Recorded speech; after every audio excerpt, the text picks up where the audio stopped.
08459 455 555 is the telephone number, and I would like your calls on this morning. I'm joined in the studio by Stephen Lennon, who's also known as Tommy Robinson. He's the leader of the English Defence League, which was formed 2 years ago. And also joining me is Zafar Khan, who's the founding chair of Luton Council of Faiths and is himself a practising Muslim. Good morning to both of you. Thanks for coming in. Good morning. Good morning. So let me just start with you, Stephen. Why are you demonstrating in Luton tomorrow? What's behind it all? Why are we demonstrating in Luton? There's a few local issues that we're demonstrating over. Obviously national issues as well. The local issues are, one of them being the multi-faith prayer centre that's about to open in the Arndale, our shopping centre. We believe that houses of prayer and shopping should be kept separate. We do not believe, although they're saying multi-faith, we believe it will be predominantly used by Muslim males. The first thing we done when we heard about this, we approached all the local businesses that are next to this in the shopping centre. Two of them are restaurants. Both said they feel strongly against it. We stood for hours and asked the community what they feel. They felt strongly against it. We then asked the council and we asked the Luton Mall whether they've consulted the community with regards to this prayer centre that they're putting upon in the shopping centre, and they said no, there was no consultation period, they're just doing it. And then another issue is there was land in Hightown, which is the Hightown Drill Hall, which is owned by Luton Borough Council. Many builders were trying to buy it. It was earmarked for affordable housing for the residents of Luton, which Luton needs, very much needs. And it's now been sold by Luton Borough Council to a Shia group within the town for 1.7 million, underpriced. Luton builders, all the builders that were going for it cannot believe it's been bought and it's going to be used as a mosque and an Islamic cultural centre. We don't need that there. The residents don't want it there. The people of the town don't want it there. We want affordable housing in the town centre for our residents. We don't want another super mosque in the town centre. So there's many issues like this locally. So you're saying this is all about local issues? It is. It's local issues and national issues. If it's local issues, then why are there reports that you're inviting groups over from Holland, from France? We haven't invited anyone. People feel a need to fly from European countries. So it's only local people that are going to be there? I didn't say that, did I? If you listen, I said people feel a need to fly from European countries because they have a problem in their country and they see the English Defence League are taking it to the forefront. We are highlighting the Islamification of this country along with Europe, along with local issues. Local people are being ignored, not just here. It's happening across the country. It's happening in European countries. We're being ignored for the appeasement by our councils to Islam. Yes, but you're talking about local issues. Yeah. I mean, people in Holland, in Germany, they couldn't give a tuppence toss what's going on in Luton, I'm quite sure. So why are they coming over? Because they see the English Defence League as bringing us to a forefront. They wish in their countries they had an organisation like the EDL to voice their concerns, to speak about their concerns. So they're forming their own defence leagues in European countries and they're coming to work with us. All right, Zafar, do you think that the EDL are quite within their rights to protest tomorrow? Well, this is a free country. Yeah. And all of us in Britain have a right to free speech and freedom of assembly. But as citizens, we also have responsibilities. The march tomorrow is born out of ill intention by the organisers. Which intention would that be? What do you mean? And what do you mean by ill intention? It's ill. I mean, this is what it means. Ill intention. It is not well-intentioned march. Why not then? It is a march to. I listened quietly to you while you were making these accusations and assumptions, and I would expect you to also listen to me. But it is a fair point, isn't it, just to pick you up on what you mean by ill intentions? Yeah. I mean, are you saying that they are racists? Or what I'm saying is that the march is extremely provocative. It's going to cause a lot of difficulties for residents of Luton. The march is also not going to be conducive towards good community relations. The march is therefore ill-intentioned in all its manifestations. But coming back to your original question, of course, in a free country, you have a freedom of speech and freedom of assembly. But you also have some responsibilities which organizers of the march should be cognizant of, should have some awareness about. Doesn't Zafar make a good point there, Stephen? You know, Luton is a town that has a huge amount of multiculturalism. We have a lot of people from different communities here in this town. But if you are planning on having this protest tomorrow, do you not accept that you are going to upset a lot of people? You're going to hurt them. Because we're protesting against anything to do with Islam, it's ill-intentioned. Let's look at what we've done as an organisation. And you've named two protest groups: the English Defence League Unite Against Fascism. Both them groups are working with the police, liaising with the police. The Muslim Defence League are not, who are also protesting on that day. There's no liaison coming from them with the police. They're not giving their intentions to the police. We are. If you look at what we can do as an organisation, we could have demonstrated at 6 o'clock in the evening. We can demonstrate in Kingsway Park, wherever we want. Our intentions are to come as early as possible, as early as is physically possible, when we've got people from travelling from all corners of the country. So our intentions are to come as early as possible. Yeah. That we have made sure we do not affect the town centre. We're meeting in Midland Road in Hightown. We've got 200 security stewards working. We are working with the police. We are marching into St George's Square to have speeches, music, and then we're marching out. Where is the ill intention in that? We're not going near any Islamic community, any Islamic shops. There's no ill intention. We are coming to have our voices heard on local and national issues. And if there's an ill intention just because it has anything to do with Islam, but do you accept that a lot of people will be scared about going into Luton tomorrow? Yeah, because there's some massive scaremongering going on by our council. There has never been a window smashed by the English Defence League. So there's no reason for people to be scared? There's not from the English Defence League, there is not. There has never ever been. Now, if you look at the facts and statistics, there's never been a shop attacked. Why are they telling shops to close? Why are they telling shops to board up? You do not need to board up your shops, not from the English Defence League. How many people do you expect? How many of your supporters do you expect to turn up tomorrow? I expect 4,000. 4,000 people? Yes. Now, why on earth would people living in Luton, people running businesses in Luton, not, at best, find that intimidating?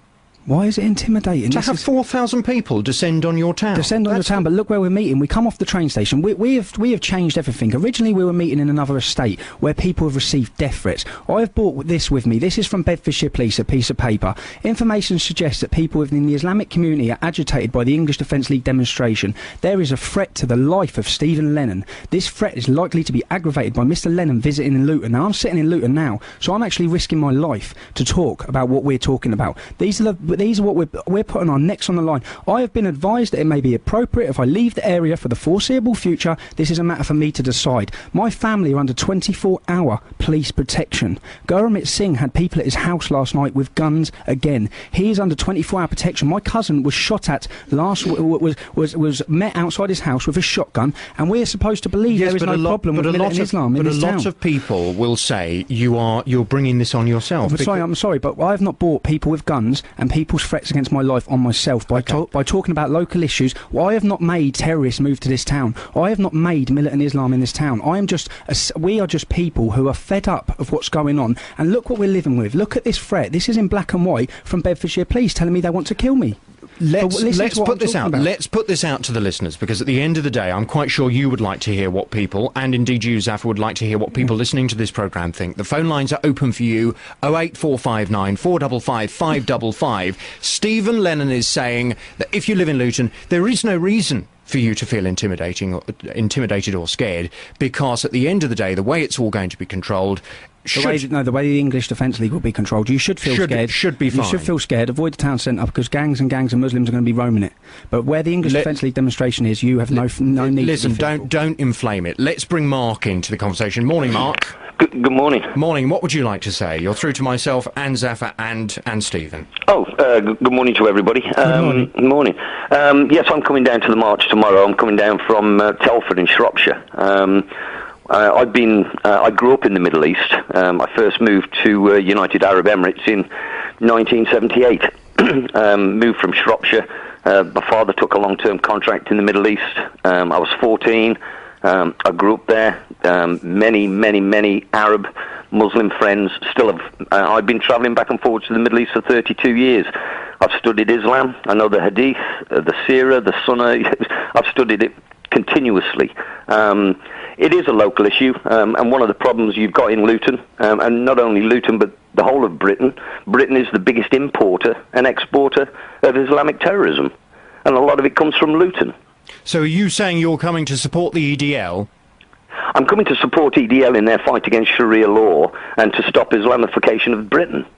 But if you're coming down to a town whereby there are a lot of Muslims, do you not accept that you are taking part in a protest that ultimately will upset a lot of people who live here? You don't even live in the area. Well, I live in an area where it's actually the local headlines of the local paper in the Shropshire Star stated Muslim paedophile rackets. That's not my words. That is the headlines of the Shropshire Star. Muslim, not Asian. But why are you coming here? Why are you coming here? Because that is where the march is, and that is where the voice needs to be spoken. We need to air these things. We need to bring this to the forefront, exactly like Tommy Robinson is doing. But do you ultimately want to upset the Muslim community? No, we want to. I challenge them. Yes, but is marching through a town like Luton, whereby there are an awful lot of Muslims living here, is that not a very, very provocational thing to do? I don't think so, no. I think that, marching, protests have gone on in this country for centuries. You see the riots in Egypt. That would, the police in London with 250,000 protesters and the Poltex riots, it would never happen. You would never overthrow a government in Britain the way that they are over there. Zafar Khan, founding chair of Luton Council of Faiths and a practising Muslim yourself here, how do you feel about the fact that Mark is coming down? Do you respect the fact that he wants to come down and protest, or do you feel that that he will be offending you? Well, he's not a Lutonian. I mean, we have many challenges and many problems in Luton, but Luton, on the whole, is quite at ease with itself. Of course, there are problems, and no one is shying away from those problems.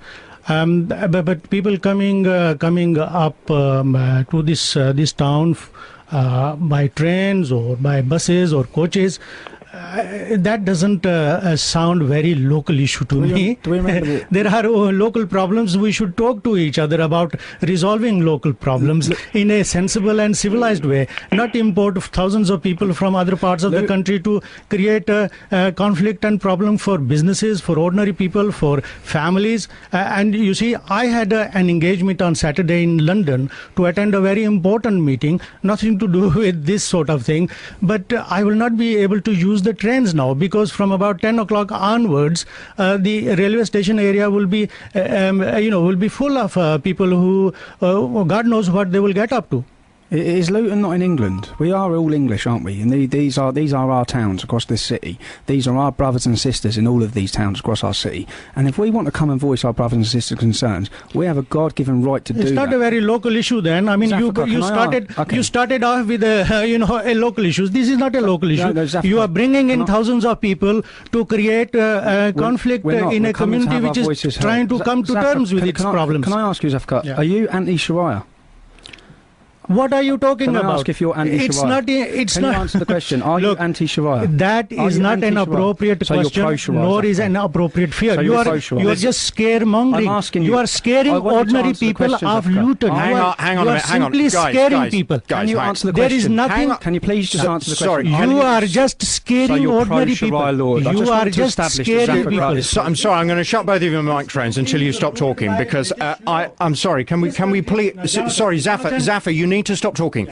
This is my programme. Okay. I have a question that I'm asking today, and I want you both to address my question. Gladly established as pro-Sharia law. Yes, but Stephen, I don't want you to start turning it into your agenda either. Hang on a minute. This programme is all about the people of Luton. This programme and Sharia law. No. You may well say it's about you. That's what we're scared of. We are having a discussion this morning about Luton, the people of Luton, and how people feel about what is planned for tomorrow. Okay. I don't want you to turn this around and make it about you promoting your agenda. No, it's not promoting our agenda. It's very frightening. We are scared of Sharia law in this town. Are you pro-Sharia law? This is very frightening. Answer the question. This is Britain. I'm sorry. I tell you what. I'm going to stop their microphones because I'm not having this.